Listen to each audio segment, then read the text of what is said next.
Hello everyone, good morning and welcome back to Sudhar Education. तो बच्चों, हम एडवर्ब्स कर रहे थे और लास्ट क्लास में हमने कुछ कॉन्सेप्ट्स देखे थे। Few of the concepts are still left and we'll proceed with it today. So let's get started. हमारा नेक्स्ट कॉन्सेप्ट है हाई वर्सेस हाईली का। हाई जो वर्ड है ये हाइट से रिलेटेड है, ठीक है। जैसे मैंने लिखा the building is very high, तो यहाँ पे हम हाइट की बात कर रहे हैं। वेरएज हाईली का मतलब है कि किसी के बहुत अच्छे होने के लिए, मतलब टू अ ग्रेट एक्सटेंट। जैसे मैंने लिखा he spoke highly of you, ठीक है। तो ये कॉन्सेप्ट था हमारा हाई वर्सेस हाईली का। Now let's move on to the next concept which is really really important. Next concept जो है वो है लाउड वर्सेस अलाउड का। ये बहुत ज़्यादा इम्पॉर्टेंट है, ठीक है। लाउड जो है उसका एडवर्ब है लाउडली। तो जैसे मैंने लिखा ही स्पोक लाउडली, या फिर लाउड स्पीकर्स, ये एडजेक्टिव है और ये लाउड का एडवर्ब है, ठीक है। तो लाउड का बेसिकली मतलब क्या हुआ, हाई इन पिच।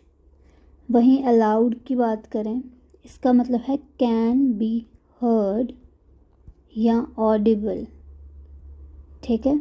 जैसे मैंने लिखा प्लीज़ स्पीक अलाउड, उतना बोलो जितना सुनाई दे सके, ठीक है।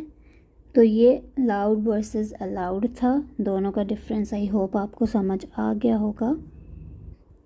उसके बाद नेक्स्ट कॉन्सेप्ट जो है कि कुछ वर्ड्स होते हैं जिनके साथ एज का यूज़ करते हैं हम, और कुछ होते हैं जिनके साथ एज का यूज़ नहीं करते, ठीक है।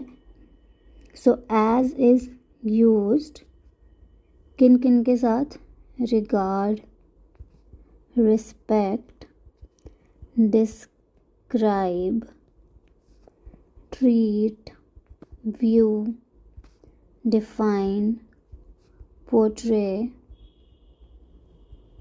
Depict etcetera. एंड जिनके साथ एज यूज़ नहीं होता वो कुछ वर्ड्स हैं elect, name, consider, think, appoint, call, choose and make. Also दो वर्ड हैं जैसे कंसीडर्ड और डिफाइंड, ठीक है।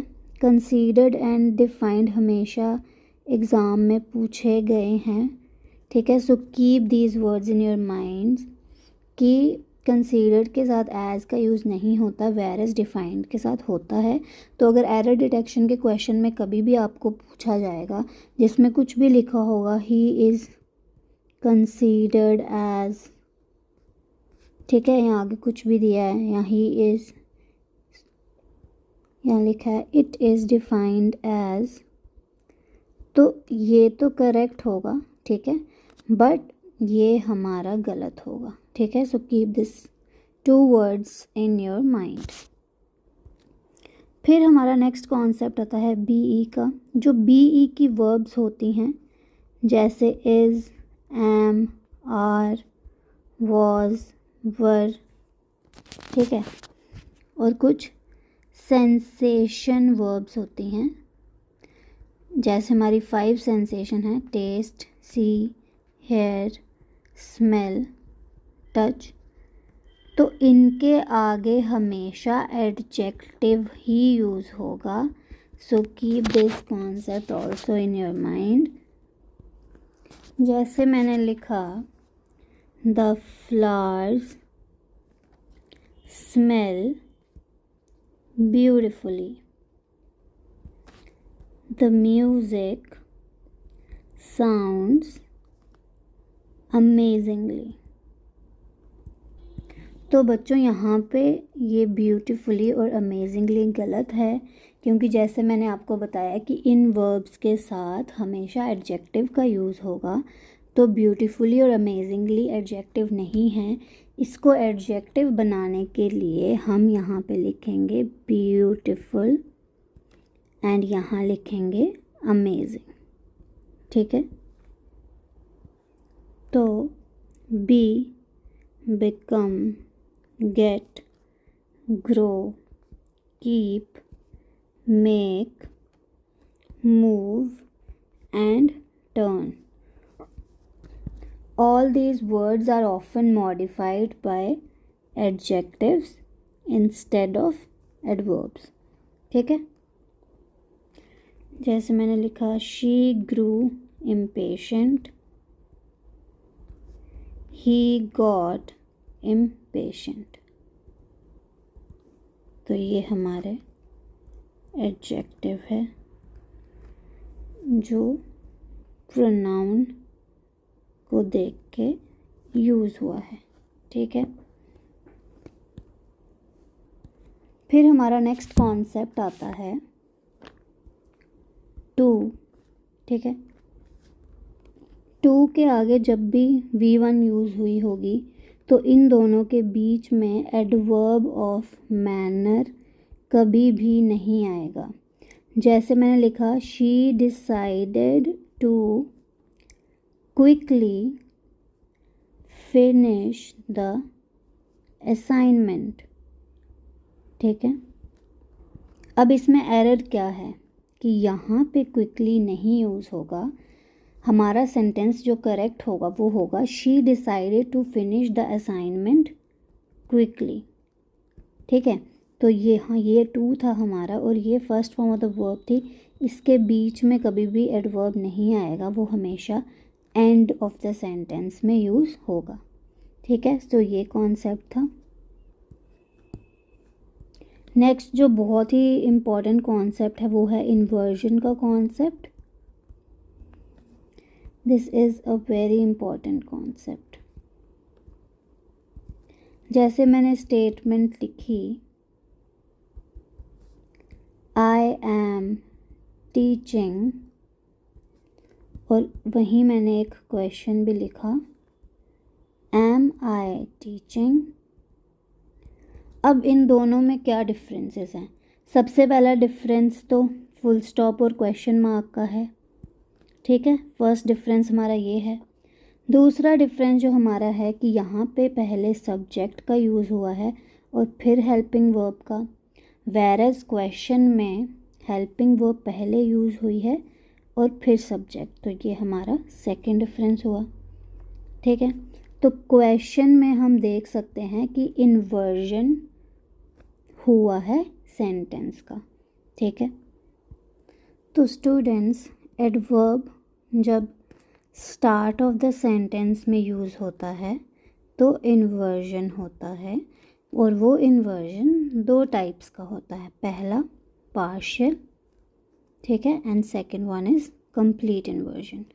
पार्शियल में क्या होता है कि हेल्पिंग वर्ब पहले आएगी एंड देन सब्जेक्ट आएगा, whereas इन कंप्लीट इन्वर्जन पहले मेन वर्ब आएगी देन हमारा सब्जेक्ट यूज़ होगा।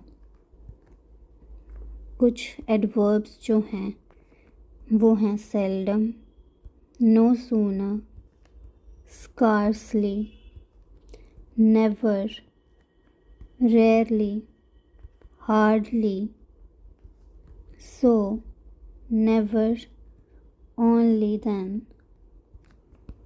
only when, not until, nor, here, there, neither, etc. ठीक है, अब मैं सेंटेंस के थ्रू समझाती हूँ आपको। seldom does he come here।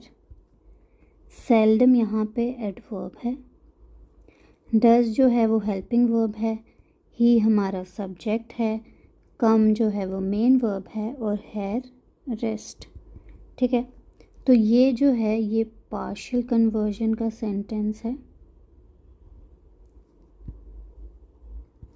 Complete inversion का अगर मैं बताऊं तो मैंने लिखा here comes the king. Here यहाँ पे एडवर्ब हो गया, कम्स जो है वो मेन वर्ब है और ये हमारा सब्जेक्ट है। तो ये डिफरेंस है इन्वर्जन का और उन दोनों की टाइप्स पार्शियल एंड कंप्लीट। तो बच्चों एडवर्ब्स के सारे कॉन्सेप्ट्स हमने कर लिए हैं। Please revise all the parts of adverbs and if you will have any doubt you can leave your comments and I'll be sure to get back to you. Don't forget to like, subscribe and hit the bell icon so you don't miss any future updates. Thank you again for your understanding and support. I'll see you in the next video. Until next time, happy studying.